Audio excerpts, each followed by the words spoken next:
हैं मेथड्स क्या क्या है। तो एपिडेमियोलॉजी के 3 मेथड्स होते हैं जिसके थ्रू हम किसी भी डिसीज़ के बारे में, उसकी फ्रीक्वेंसी, उसकी स्पीडनेस, ये सब के बारे में स्टडी कर सकते हैं। तो पहला है डिस्क्रिप्टिव मेथड्स, एनालिटिक मेथड और एक्सपेरिमेंटल। 3 टाइप्स ऑफ मेथड्स होते हैं एपिडेमियोलॉजी के। तो फर्स्ट वन इज डिस्क्रिप्टिव, ये हमने थोड़ा सा कल डील कर लिया था।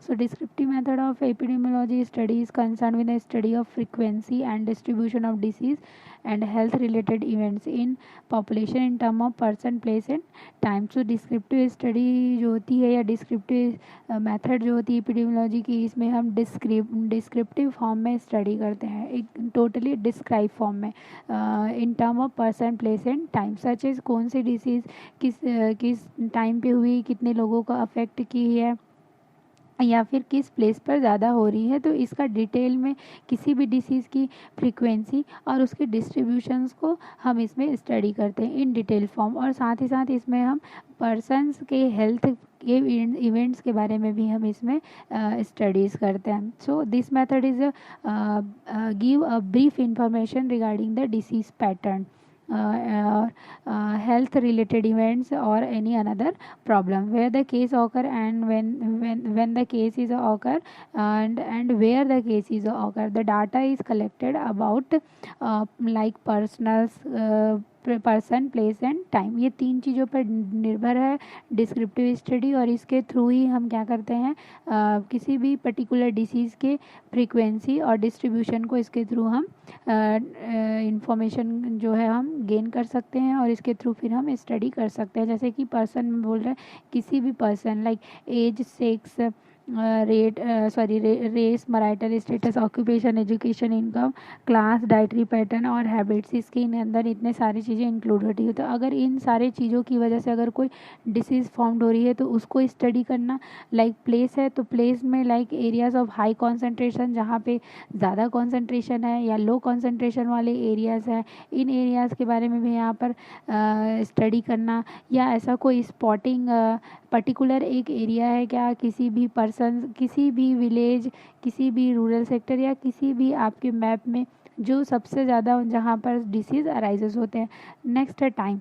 ये टाइम से हमको ये समझ में आ रहा है, ये समझना है कि टाइम लाइक मीन कभी कभी कोई डिसीज़ जो है अकॉर्डिंग टू देयर सीज़न, वो अपने उस सीज़न में कोई डिसीज़ जो है वो फॉर्म्ड होती है। ठीक है, कोई रेनी सीज़न में होगी, कोई विंटर सीज़न में स्टार्टेड होगी। तो इन सारी चीज़ों को हमको इसमें स्टडी करना होता है, और इन सारे जितने भी पर्सन, प्लेस और टाइम है, इनके हिसाब से हमको डीप स्टडी और डिस्क्रिप्टिव स्टडी करना ही डिस्क्रिप्टिव मेथड कहलाता है। और इस टाइप के जो इन्फॉर्मेशन होते हैं, इसमें क्या करेंगे हम टोटली इन्फॉर्मेशन लेंगे और हर एक इन्फॉर्मेशन को हम यहाँ पे कैलकुलेट करेंगे, फिर डाटा कलेक्ट करेंगे और उसको एनालाइज करेंगे। एनालाइज करने के बाद जितने भी चेंजेस होंगे या फिर जितने भी सारे रेट और रेशियोज जो निकलेंगे, वो इसके थ्रू ही निकलेगा कि कितने परसेंट लोगों में अफेक्ट हुआ, किस सेक्स के लोगों को ये अफेक्ट कर रहा है, किस ऑक्यूपेशंस के लोगों को ये अफेक्ट कर रहा है, और किस टाइम पे अफेक्ट कर रहा है, कितने लोगों को अफेक्ट किया कोई भी डिसीज़, पर्टिकुलर कोई भी डिसीज़। तो ये होती है डिस्क्रिप्टिव। फिर होती है, इसको 2 टाइप्स में डिवाइड कर दिया गया है डिस्क्रिप्टिव को। पहला है क्रॉस सेक्शनल और दूसरा होता है longitudinal study. Cross sectional study में क्या होगी कि हम एक ही टाइम पर 2 अलग अलग पॉपुलेशंस को स्टडी करेंगे। सच एज अगर हम डायबिटीज़ के बारे में डाटा कलेक्ट कर रहे हैं तो 2 अलग अलग जगहों से हम डाटा कलेक्ट करेंगे इन वन टाइम पर, और लेकिन जो भी रिज़ल्ट आएगा उस टोटल कलेक्ट किए हुए डाटा के बेस्ड पर ही हम उस डाटा को फॉर्मलाइज करेंगे, और उसके हिसाब से हम उसको इवॉल्वेट करके उनके लिए प्लान ऑफ एक्शन उन सारे टोटल पॉपुलेशंस के लिए इम्प्लीमेंट करेंगे। तो ये होती है cross sectional study. Longitudinal study क्या होती है, ये बहुत लंबे समय तक चलती है, इसलिए इसका नाम लॉन्गिट्यूडनल स्टडी रखा गया। बहुत ही लॉन्ग टाइम पर चलती है, लेकिन हम ये स्टडी जो होती है इसमें बहुत ही ओल्ड टाइम्स के जितने भी डिसीज़ पैटर्न है या ओल्ड नेचुरल हिस्ट्रीज़ है, उस डिसीज़ हिस्ट्रीज़ को यहाँ पर हम क्या करते हैं, एनालाइज करते हैं। उसके बारे में हम डिसीज़ के बारे में यहाँ पर स्टडी करते हैं। सच है, जैसे कि मान लो ट्यूबरकुलोसिस है, तो ये अभी अभी अराइज नहीं हुआ है, that one is a also old types of the disease. Old natural history क्या है इसकी, कैसे अराइज हुआ, कब अराइज हुआ, क्या ये और बहुत पुराने टाइम से चला आ रहा है। तो इन सारे टाइप्स के जितने भी नेचुरल हिस्ट्री है उनको हम क्या करते हैं, कलेक्ट करते हैं। कलेक्ट करने के बाद इसको एनालाइज करते हैं, फिर जो भी इवॉल्वेशन निकलता है उसके हिसाब से हम प्लान ऑफ एक्शन तैयार करते हैं। तो ये होती longitudinal study. Next one is analytical study. Analytical that means analyse करना, ये नाम से ही समझ में आ रहा है। Analytic study you have learn that descriptive study is generate the aetiological clues. Descriptive study में हम क्या कर रहे हैं, बस एक क्लू निकाल रहे हैं, डिस्क्राइब कर रहे हैं कि हाँ हो सकता है इस टाइप। जैसे कि मान लो डायबिटीज़ है या ट्यूबरकुलोसिस है, तो उसके लिए in term of person place और टाइम के हिसाब से हम एक क्लू तैयार करते हैं, ठीक है। लेकिन यहाँ पर क्या होगा, और लेकिन इस टाइप के जितने भी क्लूज़ हैं उनके बारे में हाइपोथेसिस निकालना और उसके बाद उसको एनालाइज करना ही एनालिटिक मेथड कहलाता है। जैसे कि cigarette smoking causes lung cancer, ठीक है। तो इन 10 to 15% of smokers after 20 years of exposure, wife battering is related to violence in victims' childhood, family of origin. These type of the hypotheses are further studied and tested by the analytical studies to determine the association of cause with the effect. मतलब मान लो अगर कोई एक hypothesis जुड़ा हुआ है कि cigarette smoking जो होती है वो लंग कैंसर को कॉज करती है, लेकिन ये हाइपोथेसिस बना हो सकता है 10% में, हो सकता है 15% में, ये ऐसा हम क्या कर रहे हैं, हाइपोथेसिस बना रहे हैं। तो उस हाइपोथेसिस को हम क्या करते हैं, टेस्ट करते हैं थ्रू द रिसर्च, ठीक है। तो ये क्या, इस टाइप की जो स्टडी करना, जितने भी स्टडी कर रहे हैं और एनालाइज करके जो भी रिजल्ट आ रहा है वो ये सारे प्रोसीडिंग क्या कहलाते हैं, हमारे एनालिटिकल मेथड। ये 3 भाग में डिवाइड है, case control study, cohort study और एक कोहोर्ट स्टडी। तो केस कंट्रोल स्टडी क्या होती है, केस कंट्रोल स्टडी क्या होती है, in this matter group of people who have been diagnosed having a particular problem, for example lung cancer, are compared with a group of people who are similar in the characteristics to that of case, but they are free from the problem. For example, that is free from lung cancer under study, that means control. तो ये क्या हो रहा है कि under control, case control study में हम क्या करते हैं, सेम टाइप के प्रॉब्लम से रिलेटेड जितने सेम टाइप के जो प्रॉब्लम स्टेटमेंट है उसको हम नहीं, जैसे कि कोई भी एक प्रॉब्लम स्टेटमेंट है, यहाँ पे लिखा है जैसे कि लंग कैंसर जो है वो हम क्या करेंगे, 2 अलग सिमिलर टाइप ऑफ कैरेक्टरिस्टिक्स वाले केसेस में हम इसको क्या करेंगे, एनालाइज करेंगे या इवॉल्यूएट करेंगे। जैसे कि यहाँ पे लंग कैंसर बोल रहे हैं, तो ये ज़रूरी नहीं है कि क्या बोलते हैं कि जो सिगरेट स्मोकिंग है वो ही लंग कैंसर कॉज करे, another that of types of के रीज़न भी हो सकते हैं।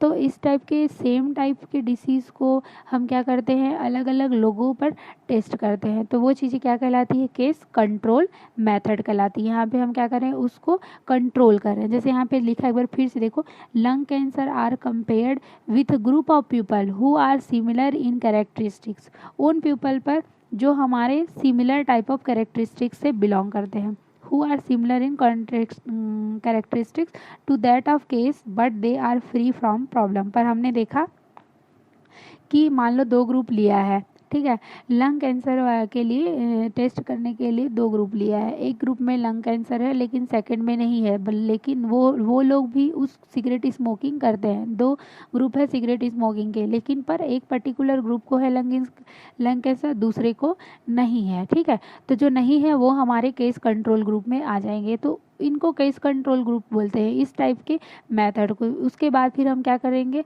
जितने भी डाटा होंगे उसको हम क्या करते हैं, एनालाइज करेंगे। फिर नेक्स्ट है कोहोर्ट स्टडी। कोहोर्ट स्टडी क्या होती है? Is a specific group of people at a certain time से, मतलब इसमें क्या होगा, जो सेम टाइम पे, लाइक सेम टाइम पे जिनका बर्थ हुआ, लाइक सेम टाइम पे सेम डेट पे बर्थ या डेथ हुआ, सेम टाइम पे या डेट पे मैरिज हुई, ठीक है। तो इस टाइप के जितने भी पर्टिकुलर पॉपुलेशंस है, उन पॉपुलेशंस को, उन पॉपुलेशंस के डाटा को कलेक्ट करना और फिर उनको क्या करना, स्टडीज़ करना। जैसे कि यहाँ पे देखो एग्जांपल के लिखा है, people born on the same day on the same year, तो ये हुआ बर्थ कोहॉर्ट कहलाएगा ये, ठीक है। ऐसे कपल्स जिनकी मैरिज एक ही साल हुई है और एक ही डेट एक ही दिन पर हुई है, ये लोग किस कोहॉर्ट में आ जाएंगे, इन लोगों की स्टडी करना। फिर ऐसे मतलब जिनका डेथ हुआ है एक ही दिन एक ही टाइम पर, तो ये लोग क्या होंगे, जितने भी सेम सेम डे पर, जो same day same time same year पर जिनकी मैरिज डेथ या बर्थ हुई है, इन लोग किसके अंडर आएंगे, कोहोर्ट स्टडी के अंदर। फिर इन सभी का क्या करेंगे, डाटा कलेक्ट करेंगे, फिर हम इसके बारे में स्टडी करेंगे। तो ये सारी चीज़ें क्या कहलाएंगी, कोहोर्ट स्टडी। कोहोर्ट स्टडी को 2 पार्ट्स में डिवाइड किया गया है। पहला है प्रोस्पेक्टिव कोहोर्ट स्टडी और दूसरी होती है retrospective cohort study. Prospective cohort study क्या होगी, cohort study is a prospective in nature because the group under study is free from the disease but exposed to risk factor and epidemiology study the develop of a condition over time, example lung cancer। Prospective, ये जो study होती है prospective होती है nature में, जैसे कि क्यों होगी, बिकॉज क्या होगी, because the group under study is free from the disease but expose to risk factor, क्योंकि जिस जिस भी पॉपुलेशन को हमने लिया है अंडर अपने स्टडी करने के लिए, वो क्या होती है, वो इस डिजीज़ से क्या होती है, फ्री होती है, लेकिन वो उसके रिस्क फैक्टर से एक्सपोज हुए रहते हैं। जैसे कि लंग कैंसर, जैसे हमने पिछले उसमें बताया कि दो दो ग्रुप लिया हमने। फर्स्ट ग्रुप जो है वो खुद भी सिगरेट स्मोकिंग कर रहा था, लेकिन दूसरे ग्रुप भी सिगरेट स्मोकिंग कर रहे थे, पर हम क्या देखे, फर्स्ट ग्रुप में लंग कैंसर के ज़्यादा पेशेंट थे और सेकेंड ग्रुप में लंग कैंसर के पेशेंट थे ही नहीं, बल्कि उसमें थे ही नहीं, ठीक है। तो जो सेकेंड ग्रुप है वो भी क्या हो रहा है, उसमें एक्सपोज हो रहा है, उस रिस्क फैक्टर से एक्सपोज हो रहा है, वो भी सिगरेट स्मोकिंग कर रहा है। तो इस टाइप की जो स्टडी हो रही है उसको हम क्या बोलते हैं, प्रोस्पेक्टिव स्टडी, कि भाई फर्स्ट वाले को हो रहा है, फर्स्ट ग्रुप को हो रहा है लेकिन सेकेंड ग्रुप को नहीं हो पा रही है, तो इसमें क्या लॉजिक है, ठीक है। तो ये क्या होती है, prospective cohort study. Retrospective cohort study क्या होगी, retro that means old times के जितने भी डिसीज़ हैं उनके नेचर को जानना, उनके स्टडी, उनके लिए डिज़ाइन तैयार करना कि हम क्या कर सके, डिसीज़ पैटर्न को पता लगा सके। और उसमें हम ये रेट्रोस्पेक्टिव में हम ये भी करते हैं कि जो पुराने डिसीज़ हैं उनको प्रेजेंट नंबर्स ऑफ स्टडी से उनको कंपेयर करना, ये हमारा रेट्रो कोहोर्ट स्टडी के अंडर आता है। This is also called a historical cohort study. In this type of study design the event has already awkward, जो ऑलरेडी पहले हो चुकी है और लेकिन अभी भी है, जो फॉर एग्जांपल ट्यूबरकुलोसिस जो है पहले हो चुकी है, मान लो 2001 में हो रही है और अभी 2020 चल रहा है, तो पहले और अब दोनों के डाटा को कंबाइन करना और उनके मेज़रमेंट को निकालना और उनको एनालाइज करना, और जो भी एनालाइज करने के बाद जो भी रिजल्ट आ रहा है उसके लिए प्लान ऑफ एक्शन तैयार करके उनको इम्प्लीमेंट करना, ये किसके अंदर आएगा, रेट्रो कोहोर्ट स्टडी के अंदर। Retro that means old. फिर है एक एक्सपेरिमेंटल मेथड। एक्सपेरिमेंटल मेथड क्या होती है, एक्सपेरिमेंटल मेथड जो होती है इस टाइप के हम मेथड में क्या करते हैं कि हम एक्सपेरिमेंट करते हैं। फॉर एग्जांपल देखिए, experimental study are similar in approach to cohort study that accept the condition are under the careful control of the investigator। ये experimental study are done to confirm the etiology of disease, establish the efficiency of preventive or therapeutic measures and evaluate health care services। experimental study are done to confirm the etiology of diseases. किसी भी disease कि etiology को पता करने के लिए हम experimental study का यूज़ करते हैं। दूसरी बात, establish the efficiency of preventive और थेराप्यूटिक मेजर, ये भी जानने के लिए कि जो प्रिवेंटिव मेजर हम निकाल रहे हैं क्या वह काम करेगी या क्या वो वर्केबल रहेगी या नहीं। फॉर एग्ज़ाम्पल जैसे कि ट्यूबरकुलोसिस के लिए वैक्सीन बनी BCG, ठीक है, BCG वैक्सीन बनी, BCG को हम क्या कर रहे हैं, एक्सपेरिमेंट कर रहे हैं उन पर्सन पर जो ट्यूबरकुलोसिस का पेशेंट है, उन पर हम इसको क्या कर रहे हैं, वैक्सीनाइज्ड कर रहे हैं। वैक्सीनाइज्ड करने से हम क्या कर रहे हैं, उस पर एक्सपेरिमेंट कर रहे हैं, पर्टिकुलर एक्सपेरिमेंट ही कहलाएगा ये, ठीक है। तो उस वैक्सीन को हम उस ट्यूबरकुलोसिस वाले पेशेंट पर इंजेक्ट करके ये इवॉल्वेट करने की कोशिश कर रहे हैं कि क्या यह मेडिसिन या जो ये थेरापेटिक मेजर है वो इफ़ेक्टिव है या नहीं। So this one is basically of the type of the experimental method. जितने भी प्रिवेंटिव मेजर्स हैं या जितने भी थेराप्यूटिक मेजर्स है उन सब चीज़ों को एक्सपेरिमेंट करना, एक्सपेरिमेंट करने के बाद जो भी रिजल्ट आता है उस मेथड को पर्टिकुलर डिसेबल्ड या अफेक्टेड पॉपुलेशन में उसको यूज़ करना इफ़ेक्टिव एक्सपेरिमेंटल मेथड कहलाता है। दूसरा एक्सपेरिमेंटल हम अगर बोलें तो इसलिए दूसरे बोल सकते हैं कि इसमें हम डिसीज़ के इटियोलॉजी को भी पता करने के लिए हम कभी कभी एक्सपेरिमेंट करते हैं, ठीक है। जैसे कि सिगरेट स्मोकिंग लंग कैंसर, ठीक है। तो हम करते हैं कि 10-20 लोगों का ग्रुप लेते हैं जिसमें मान लो फर्स्ट 10 ग्रुप को हम स्मोकिंग करने बोल रहे हैं, सेकंड ग्रुप को हम नहीं बोल रहे, ठीक है। तो फर्स्ट ग्रुप में स्मोकिंग करने वाले को हम देख रहे हैं कि वो क्या हो रही है, अफेक्टेड हो रही है। नेक्स्ट ग्रुप जो है वो अफेक्ट नहीं हो रहा है, just they are crossing from out the risk factor of lung cancer, ठीक है।